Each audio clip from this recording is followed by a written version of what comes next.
Santana y Guido. Muy buenos días, amigos. Raúl, ¿cómo estamos? Muy buenos días. Bueno, lo oí sobre todo a Guido en su requisitoria contra este señor, que es un vivaracho, por supuesto, ¿no es cierto? El vividor. El vividor. ¿A De la Rúa te refieres? A De la Rúa, sí. Argentino, ¿no? Argentino tenía que ser. Pero yo he hecho la conexión precisamente porque ya la noticia que he leído ahora me parece notable. Rafael Correa recibe en Argentina un premio a la libertad de expresión. No, esto lo ha comprado, por supuesto, tiene que haber hecho algo. ¿Ah? Qué barbaridad. Pero, en fin. Entremos a las noticias de hoy, que tenemos varias cosas. Está con nosotros el congresista Julio Gago. Muy buenos días, congresista. Buenos días. Expresidente y miembro de la Comisión de Trabajo. Esta comisión, a iniciativa del congresista Gago, aprueba proyecto de ley de incorporación de trabajadores del gas al nuevo régimen del servicio civil. A ver, cuéntenos un poco de qué se trata. Bueno, en primer lugar, al inicio de la legislatura anterior, se aprobó, el Ejecutivo presentó un proyecto, el 6666, donde quería eliminar progresivamente el CAS. Y fue aprobado. 6666. Así es, un número satánico, como yo siempre dije. Luego de que yo era presidente de la comisión, logramos tener un consenso entre el Poder Ejecutivo y el Legislativo para aprobar este proyecto. Sin embargo, presentaron un dictamen en minoría, todo lo contrario a lo que habíamos consensuado, y se aprobó esta ley, que es la eliminación progresiva del CAS. Entonces, frente a esta ley que yo veía que no tenía cuándo iba a salir el régimen de servicio civil, porque no tenía fecha, y que solamente se eliminaba el CAS progresivamente a partir del 2013, siempre y cuando exista el régimen de servicio civil. Entonces, ¿qué pusimos en lo que hemos aprobado el día de ayer en el Parlamento de la República, proyecto que presenté?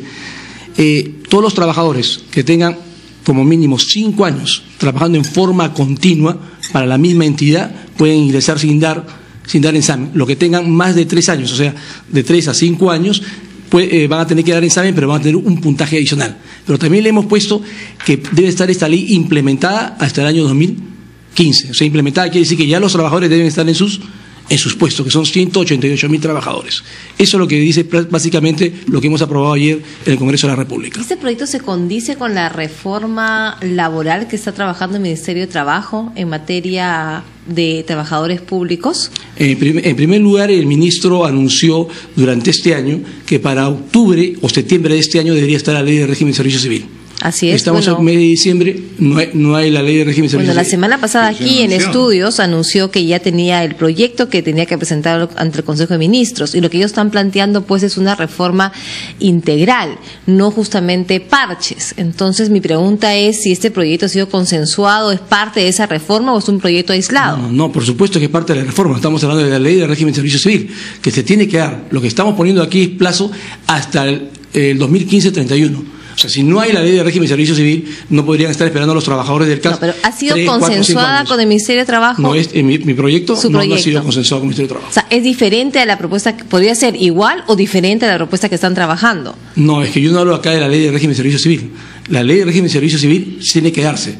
Estamos todos de acuerdo. Por eso, pero usted ya está modificando el régimen CAS, ya está señalando un sendero para el tema CAS. En cuanto al ingreso del CAS. Esto es parte justamente de una reforma más amplia que incorpora a todo el sector público. Así, de ahí mi pregunta. Lo que estamos modificando es los 5 años en forma continua, porque el proyecto anterior no contempla eso. ¿No sería mejor esperar a ver qué es lo que está planteando el Ejecutivo y luego consensuar los proyectos para no tener partes, sino tener toda una reforma integral de los trabajadores del sector público? Yo le diría que no, por lo siguiente.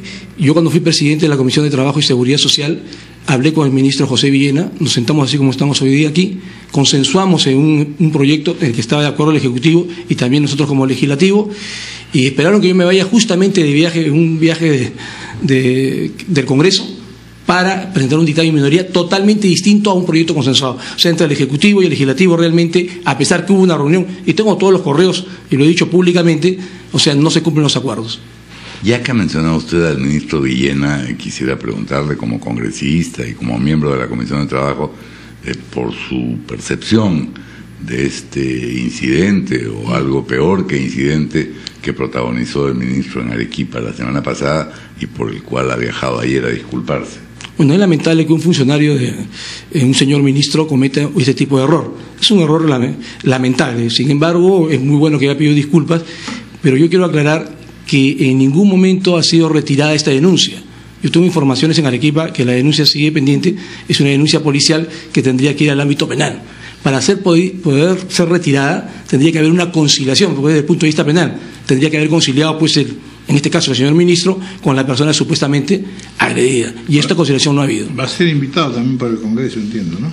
Sí, va a ser, yo he escuchado a unas bancadas que dicen que lo van a invitar. En el caso de nuestra bancada fujimorista todavía no hemos conversado acerca de ese tema.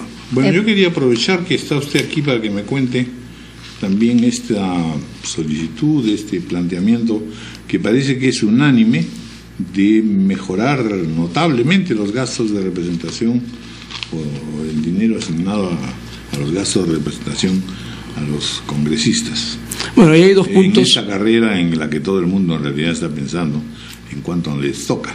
Claro, hay dos puntos en esta ley de presupuesto que también me enteró a través de los medios de información. El primero es que la ejecución de obras y compra de computadoras y otras cosas más ya no van a tener la fiscalización, el proceso que deberían tener, lo cual a mí me parece un gran error. Increíble. No, a mí me parece un gran error. O sea, el Congreso da leyes y el Congreso se exonera del cumplimiento de esas leyes. Eso lo metieron prácticamente ahí de contrabando a la mesa directiva. Hay que hablar las cosas claras, ¿no? Tendría que dar ellos mismos la explicación.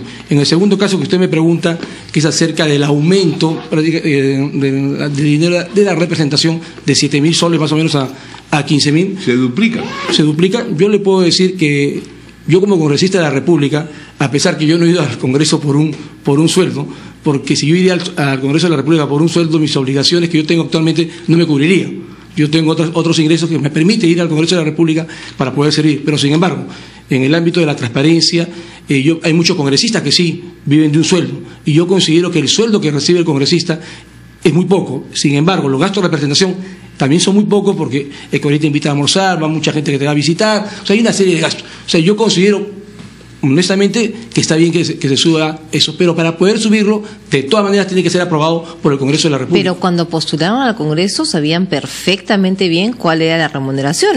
Cuando a mí me contratan en un trabajo, luego pretender que me van a duplicar el sueldo al año o al año y medio, es imposible. No, es correcto lo que dice Cayetana, pero no están duplicando el sueldo, porque el sueldo es 15.000 soles, que con los descuentos tú recibes algo de 9.000, cerca de 10.000 soles. Ese es el sueldo. El resto es gasto de representación. El sueldo no lo están tocando, lo que yo tengo entendido, están hablando de los gastos de representación, que son dos cosas distintas. Si no hay auditoría sobre el gasto de representación, o sea, el ciudadano no tiene cómo saber si ese gasto de representación va realmente en gasto de representación o si es parte de su remuneración. Porque puede haber un congresista que todo el gasto de representación se lo incorpore como sueldo. Bueno, puede ver, para eso está justamente los medios de comunicación, está justamente el pueblo peruano que va a fiscalizar los gastos de un congresista. Pero no es obligatorio, pues. Bueno, no es obligatorio que, por ejemplo, debería ser que en el portal uno sepa exactamente en qué es que se ha gastado ese dinero. Estamos de acuerdo, pero este Congreso de la República no es que haya sacado esa norma. Este Congreso no ha aprobado esa norma de no dar de no ser revisados los gastos de representación. Pero no la ha modificado tampoco. Tampoco la ha modificado. Yo considero que estar presentando una serie de papelitos y tampoco es un congresista va a estar en este plan, oye, voy a juntar todas las facturas para poder dar los gastos de representación. Un hombre que es elegido por el pueblo tiene que cumplir con ese voto, tiene que cumplir con el escrutinio del pueblo. Por lo tanto, el pueblo es el que lo fiscaliza. Si el pueblo ve que este congresista no cumple, no será elegido, no será reelecto si se vuelve a presentar. O sea, el pueblo es el que va a determinar realmente si el congresista cumple con su labor o no la cumple.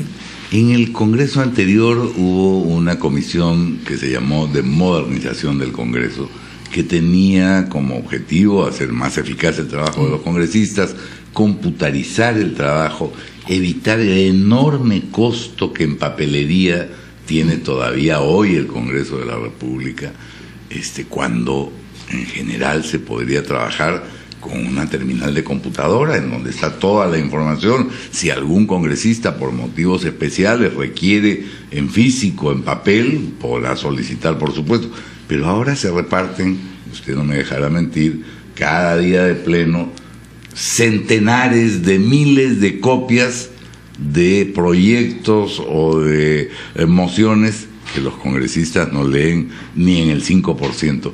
¿Algo de eso sigue funcionando? ¿Hay alguna posibilidad de que veamos un Congreso modernizado? Bueno, lo que tú dices es muy claro, ¿no? Hoy día no solamente en el Congreso de la República, sino en el mundo entero. Es más, yo soy parte de esa tecnología con las empresas que hoy día represento. Nos consta. Entonces, debería funcionar de esta forma, pero para eso tenemos que también tener en cuenta que los 130 congresistas que estamos en el Congreso tendríamos que saber manejar muy bien, por ejemplo, una laptop, para poder hoy día estar conectados y tener todo a través de la tecnología. Pero el que no maneja bien, por ejemplo, un equipo como esto, es una laptop, tendría muchos problemas. Es por eso yo pienso que todavía al día de hoy se da en forma física, ¿no? Ni siquiera una laptop, es un terminal. Un terminal, un una laptop, donde uno recibe toda la información. Sí. No necesita ningún expertise para con una flechita subir y bajar la información. Puede haber, pero en todo caso instruir a los congresistas en el manejo adecuado de una computadora portátil tampoco es una tarea. A mí me parece muy bien, pero sería esto ya función de la mesa directiva que empieza a trabajar en este tema. O sea, todo lo que es ahorro para el Congreso de la República me parece bienvenido. ¿Cómo la nueva mesa directiva del Congreso? Bueno, yo todavía... Ha habido varias referencias positivas respecto al señor Isla, que es una persona comprensiva, amplia. Bueno, se puede hablar que es una persona un poco más democrática, deja hablar, por ejemplo, mucho más tiempo en el Congreso de la República. En el Congreso anterior teníamos a veces 1 minuto, 2 minutos y te cortaban inmediatamente y tú no podías expresar realmente lo que querías. Sin embargo, hoy día hay un poco de mayor facilidad, en el sentido que te deja terminar lo que tú quieres exponer. En ese sentido me parece que es más democrático, porque permite a todas las fuerzas políticas poder expresar lo que realmente en ese momento quiere decir, y no es cortado de una forma tajante y se quedó pues la gente que te está viendo no te entiende lo que está diciendo, pues no terminas la idea en forma completa, ¿no? En ese sentido me parece que el señor Isla va mucho mejor. Coordina mejor con los voceros, llega a acuerdos. Bueno, siempre se dice que se llega a acuerdos con los voceros, pero hay que tener en cuenta que hoy día la mesa directiva es del oficialismo. Entonces, viendo desde el punto de vista, ellos tienen la gran mayoría, o sea, pueden dominar en un consejo directivo, dominar a los voceros para poder sacar las cosas que ellos quieren adelante, ¿no? Muy bien, bueno, congresista Julio Gago, le agradecemos por haber estado. Le agradezco a usted. Muy buenos días. Y que siga mejorando. Muchas gracias. 8:21 de la mañana, vamos a hacer una pausa.